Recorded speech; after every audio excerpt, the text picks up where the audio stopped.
తెలంగాణ ప్రభుత్వం కాళేశ్వరం ప్రాజెక్టుపై కేంద్ర హోంశాఖకు లేఖ రాసింది. కాళేశ్వరం కమిషన్ నివేదిక ఆధారంగా సిబిఐ విచారణ జరపాలని రాష్ట్ర ప్రభుత్వం లేఖలో కోరింది.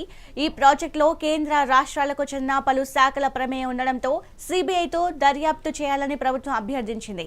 కాళేశ్వరం ఇరిగేషన్ డెవలప్మెంట్ కార్పొరేషన్ పైన దర్యాప్తు చేయాలని కోరినట్లు తెలుస్తోంది.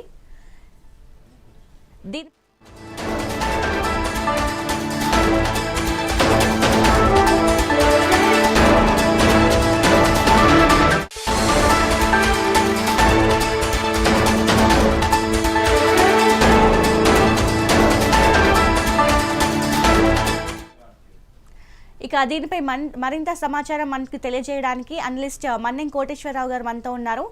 నమస్కారం సార్. నమస్తే. నమస్తే. Welcome to mega 9 TV. And Kaleshwaram project అయితే తెలంగాణలో హాట్ టాపిక్ అయ్యింది. ఇక కేంద్ర హోంశాఖ కూడా లేఖ రాయడం జరిగింది. ఇక ఈ కమిషన్కి సిబిఐ కూడా అప్పగించబోతున్నారు. దీని గురించి మీరేం చెప్తారు? అసెంబ్లీలో నివేదికను ఆమోదించారు. అంతకుముందే కేబినెట్ ఆమోదించింది. అదేవిధంగా సిబిఐ విచారణకు ఆదేశిస్తూ ముఖ్యమంత్రి అసెంబ్లీ వేదికగానే ప్రకటన చేసిన తర్వాత లాంఛనప్రాయంగా సిబిఐకి లేఖ రాస్తారు. సిబిఐ నుంచి దానికి సంబంధించినటువంటి అంగీకారం తెలియజేయాల్సి ఉంటుంది. అట్ ది సేమ్ టైం గతంలో కేసీఆర్ ప్రభుత్వము సిబిఐ మా అనుమతి లేకుండా సిబిఐ తెలంగాణలో ఎలాంటి దర్యాప్తు జరపకూడదు అనేటువంటి ఒక నిర్ణయం తీసుకొని ఒక జీవో జారీ చేసింది. ఆ జీవోను కూడా ఇంకా ఎత్తివేయాల్సి ఉంది. బహుశా ఇవాళ రేపట్లో ఆ జీవోని సవరించడమా లేకపోతే కొత్త జీవో తీసుకురావడమా ఏమిటనేటువంటిది చూసిన తర్వాత లాంఛనప్రాయంగా రాష్ట్ర ప్రభుత్వం లేక కేంద్రానికి వెళ్తుంది. అక్కడి నుంచి సిబిఐ ఆమోదం కూడా అది కూడా లాంఛనప్రాయంగానే జరుగుతుందని అనుకుంటున్నాను. అందువలన ఈ ప్రక్రియ మొత్తం ప్రారంభం కావడానికి అంటే సాంకేతికంగా ఆమోదం లేదా అంగీకారం దీనికి 1-2 రోజులు పట్టేటువంటి అవకాశం ఉంది.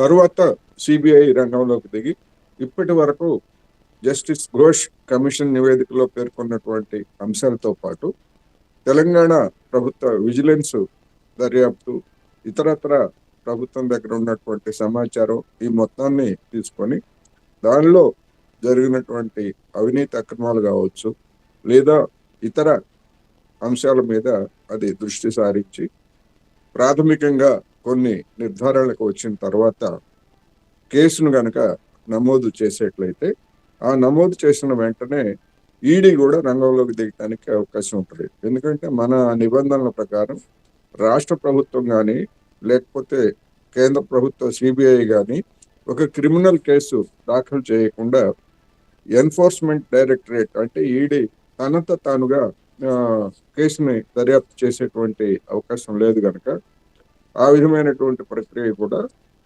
తర్వాత ప్రారంభం అవుతుంది అనేది మనం చెప్పుకోవచ్చు. అయితే అంటే సొంత పార్టీ నుంచే కవిత నిన్న కామెంట్స్ చేశారు. హరీష్ రావు పాత్ర ముమ్మాటికి ఉంది, అందుకే కేసీఆర్కి చెడ్డ పేరు వస్తుంది దానివల్ల అని చెప్పేసి మాట్లాడారు. అంటే ఇన్ని రోజులు మాట్లాడని కవిత ఇప్పుడు ఎందుకు మాట్లాడుతున్నారు అనుకోవచ్చు? సహజంగానే రాజకీయ నాయకుల్లో ఇతర రాజకీయ పార్టీల్లో ముఖ్యంగా బీఆర్ఎస్ పార్టీలో కూడా మరి కవిత గారు ఇంతకాలం ఎందుకు మౌనంగా ఉన్నారు అనేటువంటి ప్రశ్న ఆమెకే ఎదురయ్యేటువంటి అవకాశం ఉంది. ఆమె కావచ్చు లేదా ఆమె మద్దతుదారులుగా ఉన్నటువంటి వాళ్ళు కావచ్చు. ఎందుకు అంటే నాకు ఎప్పుడో తెలుసు ఈ విషయాలు, 5 సంవత్సరాల క్రితమే నాకు తెలుసు. అందుకనే కేసీఆర్ హరీష్ రావుని పక్కన పెట్టారు అని చెప్పేసి చెప్పినటువంటి మరి కవిత గారు కనీసం కాళేశ్వరం కమిషన్ విచారణకు ముందు వెళ్ళబోయే ముందు తన తండ్రికి నాన్న మీరు వెళ్ళొద్దు, ఇది మిమ్మల్ని ఇరికించడానికి చేసినటువంటి కుట్ర, ఈ కుట్రలో హరీష్ రావు లేదా సంతోష్ రావు లేదా మరొకళ్ళు భాగస్వాములు అయి ఉన్నారు, మీరు దీనికి విచారణకు వెళ్ళొద్దు, దీన్ని బహిష్కరించండి అని చెప్పేసి మరి ఆనాడు ఎందుకు ఆమె గళవెత్తలేదు అనేటువంటి ప్రశ్నలు తలెత్తాయి. అందువలన బీఆర్ఎస్ పార్టీలో ఉన్నటువంటి అంతర్గత కుమ్ములాట్లు కావచ్చు లేదా కేసీఆర్ కుటుంబంలో ఉన్నటువంటి కుమ్ములాట్లు కావచ్చు, వీటన్నింటికి కవిత గారు మరి ఇంతకాలం మౌనంగా ఉన్నారు. ఇప్పుడు ఆకస్మికంగా ఆమెకు జ్ఞానోదయం అయినట్లుగా ఈ విధంగా చెప్పడం అనేటువంటిది బీఆర్ఎస్ పార్టీలో ఉన్నటువంటి కుమ్ములాటల్ని మరింతగా పెంచేందుకు అవకాశం ఉంది అనేది మాత్రం చెప్పుకోవచ్చు. అయితే సార్ ఇప్పుడు తెలంగాణ అసెంబ్లీలో చూసుకుంటే దీనిపైన చాలా హీట్ వార్ జరిగిందని చెప్పాలి. అంటే హరీష్ రావు సింగిల్గా ప్రతి ఒక్కటి పాయింట్ టు పాయింట్ అంటే ఇలా మాట్లాడడం జరిగింది. దీనికి సంబంధించి అంటే ఇప్పటివరకు ఘోష్ కమిషన్ చూసుకుంటే 600 పేజీల దానికి పైగా పేజీలని సీఎం రేవంత్ రెడ్డి స్వయంగా ఆయన చదివి పాయింట్ టు పాయింట్ మాట్లాడారు. అంటే ఈ కౌంటర్ని ఏ విధంగా చూడొచ్చు? కౌంటర్ అంటే బీఆర్ఎస్ మన ఘోష్ కమిషన్ నివేదికలో ఉన్నటువంటి అంశాల గురించి ఎవరు ఏ విధమైనటువంటి భాష్యాలు చెప్పుకోవడానికి కూడా అవకాశం ఉందనేది ముందుగా మనం గమనించాలి. ఎందుకంటే ఒకే రకమైనటువంటి భాష్యం అధికార పక్షం లేకపోతే అధికారులు చెప్పరు. అదేవిధంగా ప్రతిపక్షంగా ముఖ్యంగా బీఆర్ఎస్ పార్టీ నాయకులు కేసీఆర్, అదేవిధంగా హరీష్ రావు మంత్రిగా ఉన్నటువంటి సమయంలో రూపుదిద్దుకున్నటువంటిది లేదా నిర్మాణం జరిగినటువంటి ఆ ప్రాజెక్టు గురించి వాళ్ళ వర్షన్ని వాళ్ళు చెప్తారు. అసెంబ్లీలో జరిగినటువంటి చర్చలను చూసినప్పుడు హరీష్ రావు గారు తన వాదనకు అనుకూలంగా ఉన్నటువంటి కేంద్ర ప్రభుత్వ జీవోలు కావచ్చు లేదా కేంద్ర ప్రభుత్వ లేఖల గురించి ఆయన ఉటంకించారు. అదేవిధంగా ముఖ్యమంత్రి రేవంత్ రెడ్డి గారు తనకు అనుకూలమైనటువంటి వాటిని అదే లేఖల నుంచి ఆయన ఉదాహరించారు అనేటువంటిది మనకి స్పష్టంగా అర్థమైంది. అందుకని ఎవరు చెప్పింది కరెక్ట్ ఏది కాదు అనేటువంటిది కమిషన్ నివేదిక మన ముందున్నది. దాన్ని రాష్ట్ర ప్రభుత్వం ఆమోదించింది. అన్నింటికి మించి అల్టిమేట్ గా దాని మీద చర్యలకు తీసుకోవడానికి సిబిఐకి అప్పగించింది. అంటే ఇప్పుడు బంతి సిబిఐ కోర్టులో ఉంది కనుక రాష్ట్ర ప్రభుత్వం కూడా దాని మీద ప్రత్యేకంగా ఇప్పుడు ఏదన్నా సిబిఐ వాళ్ళు ముఖ్యమంత్రినో లేకపోతే రాష్ట్రంలో అధికారులను లేదా రాష్ట్ర ప్రభుత్వ ప్రతినిధులను పిలిచి విచారిస్తే సాక్షులుగా లేకపోతే వాళ్ళ దగ్గర ఉన్నటువంటి సమాచారాన్ని ఇచ్చేటువంటి వాళ్ళుగా ఉంటారు తప్ప ఇప్పుడు రాష్ట్ర ప్రభుత్వం కోర్టులో నివేదిక లేదు. దాన్ని సిబిఐకి అప్పగించారు. అందుకని సిబిఐ ఏం చేస్తుంది, ఎంతకాలంలో దీన్ని ఈ చర్యలు తీసుకుంటుంది లేదా దర్యాప్తు జరుపుతుంది అనేటువంటివన్నీ కూడా ఇప్పటికైతే ఊహాజనితమే తప్ప నిర్దిష్టంగా మనం ఏమీ చెప్పలేము. ఓకే, అయితే ఇప్పుడు ఈ చెప్పలేకపోవడానికి కూడా అంటే ఎప్పటి వరకు సాగుతుంది? నిజంగానే బీఆర్ఎస్ పాత్ర ఉంది, కేసీఆర్ పైన సిబిఐ ఎంక్వైరీ జరిగినా కూడా స్కామ్ చేశారు అన్నట్టు అందులో తేలే అవకాశాలు ఏమైనా కనిపిస్తున్నాయా? లేదంటే ఇది కూడా అన్ని కేసులాగే చాలా రోజులు జరిగే అవకాశాలు ఏమైనా కనబడుతున్నాయా? దాన్ని మనం ఊహించి చెప్పలేము. నివేదికలో కొన్ని అంశాలను చెప్పారు. అదేవిధంగా విజిలెన్స్ దాడుల్లో ఆ ప్రాజెక్టులో పనిచేసినటువంటి ఇంజనీర్ల దగ్గర అపరిమితమైనటువంటి అంటే ఆదాయానికి మించినటువంటి ఆస్తుల్ని కనుగొన్నారు. అందుకని అవినీతి జరిగింది, అక్రమాలు జరిగాయి అనేటువంటి ఒక ప్రాథమికమైనటువంటి నిర్ధారణ కమిషన్ నివేదికలో కావచ్చు లేదా విజిలెన్స్ దాడుల్లో కానీ బయటపడింది. అందులో ఎవరి పాత్ర ఎంత, నిజంగా అంతేనా ఇంకా ఎక్కువ? ఇప్పుడు ఎందుకంటే మొత్తం 87,000 కోట్లు లేకపోతే 90,000 కోట్లు ఇప్పటి వరకు దానికి ఖర్చు పెడితే దానిలో చాలా భాగం అవినీతికి అక్రమాలకి దారి తీసిందని చెప్పేసి ప్రతిపక్షాలు అంటే ఆనాడు ప్రతిపక్షంగా ఉన్నటువంటి బీజేపీ కావచ్చు కాంగ్రెస్ కావచ్చు చెప్పింది. ఇప్పుడు అదే పార్టీలో అధికారంలో కొనసాగినటువంటి ఎమ్మెల్సీగా ఉన్నటువంటి కవిత గారు అక్రమాలకు పాల్పడ్డారు. ఆ అక్రమాలకు పాల్పడినటువంటి వాడు మా పార్టీకి చెందినటువంటి మన వీళ్ళు అని చెప్పేసి హరీష్ రావు మీద అదేవిధంగా సంతోష్ రావు మీద ఆమె నేరుగా ఫిర్యాదు చేశారు. ఇది కొత్త ట్విస్ట్.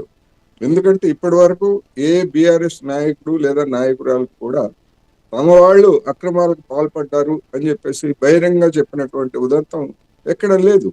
ఒకవేళ నిజంగానే కవిత గారు దగ్గర అటువంటి సమాచారం ఉన్నా లేదా ఆమె అటువంటి అభిప్రాయం ఉన్నా కానీ అదే విషయాన్ని మరి ఘోష్ కమిషన్ ముందు కూడా ఆమె చెప్పు ఉండాల్సింది. కానీ ఆమె ఏమి చెప్పలేదు. ఇప్పుడు ఆ విషయాలన్నీ నిర్ధారిస్తూ వీళ్ళు అక్రమాలకు పాల్పడ్డారు, మా నాన్నకి సంబంధం లేదు అని చెప్తా ఉంది కనుక ఇది ఒక కొత్త ట్విస్ట్. అందుకని ఇవన్నీ కూడా ఇప్పుడు బంతి సిబిఐ కోర్టులో ఉంది కనుక సిబిఐ మరి కవిత గారిని కూడా పిలిచి విచారిస్తుందా? ఎందుకంటే ఆమె ఆరోపణలు చేసింది కనుక ఆ విధమైనటువంటి సాక్షిగా ఆమెను కూడా పిలుస్తారా? ఇవన్నీ కూడా ప్రశ్న. సరే, అయితే ఇప్పుడు రాబోతున్న ఎన్నికలను దృష్టిలో పెట్టుకొని అంటే ఇదంతా స్టంట్ అనుకోవచ్చా? అంటే అసెంబ్లీలో ఇప్పుడు జరుగుతున్న వర్షాలకి చూసుకుంటే తెలంగాణ చాలా దెబ్బతిన్న పరిస్థితి కనబడుతుంది. ఇలాంటి విషయాలు చర్చించకుండా కాళేశ్వరం గురించే ఫస్ట్ టాపిక్ తీయడము, దాని గురించే టార్గెట్ చేయడము అని ఏదైనా పొలిటికల్ స్టంట్ లాగా ఏమైనా కనిపిస్తుందా ఇది? పొలిటికల్ స్టంట్ అనే దానికి మీరు అన్నట్టుగా అవకాశం అయితే ఉన్నది. ఎందుకు అంటే ఇటీవల కాలంలో ఎప్పుడూ లేని విధంగా తెలంగాణలో వర్షాలు లేదా గ్రామాల్లో నీరు లేదా ప్రాజెక్టులు నీరు లేదా పంటలు మునిగిపోవడం ఇటువంటివన్నీ వచ్చిన తర్వాత కనీసం ఒక 2-3 రోజులైనా, అంటే ఎట్లాగైతే కాళేశ్వరం దాని మీద లేదా బీసీ బిల్లులకు సంబంధించినటువంటి అంశాలను ఎట్లాగైతే పెట్టారో, రాష్ట్ర ప్రజలు ముఖ్యంగా రైతాంగం వివిధ తరగతుల ప్రజలు వర్షాలతో ఎదుర్కొంటున్నటువంటి ఇబ్బందుల గురించి ఖచ్చితంగా 2-3 రోజులు సమావేశాలు జరపాల్సినటువంటి బాధ్యత, నైతిక బాధ్యత కానీ లేదా ప్రభుత్వ పరంగా ఉన్నటువంటి అధికారికమైనటువంటి బాధ్యత కానీ ఉన్నది. అది జరపకపోవడం అనేటువంటిది విమర్శలకు దారితీస్తుంది, తప్పు పట్టాల్సినటువంటిదే అనేది నా అభిప్రాయం కూడా. ప్రభుత్వాన్ని ఖచ్చితంగా తప్పు పట్టాల్సిందే, అధికార పార్టీని. ఎందుకని చర్చించరు అనేటువంటిది ప్రశ్న. ఎందుకంటే జనం వాళ్ళే చెప్తున్నారు కదా, ముఖ్యమంత్రి గారు ఏరియల్ సర్వేకి వెళ్ళారు లేదా మంత్రులు జిల్లాల సర్వేలకు వెళ్తున్నారు. చెప్తున్నప్పుడు మరి దాని గురించి ఎందుకని రాష్ట్రంలో ఉన్నటువంటి వివిధ నియోజకవర్గాల ఎమ్మెల్యేలు తమ తమ ప్రాంతాల్లో జరిగినటువంటి నష్టాలు లేదా ప్రజల కష్టాల గురించి శాసనసభ దృష్టికి తీసుకురావాల్సినటువంటి అవసరం ఉంది కదా. అందుకని ఇది కేవలం రాజకీయపరమైనటువంటి అంశాల్లో భాగంగా అట్ ది సేమ్ టైము అధికారికమైనటువంటి ఎందుకంటే కమిషన్ నివేదిక అనేటువంటిది ఒక అధికారికమైనటువంటి వ్యవహారం.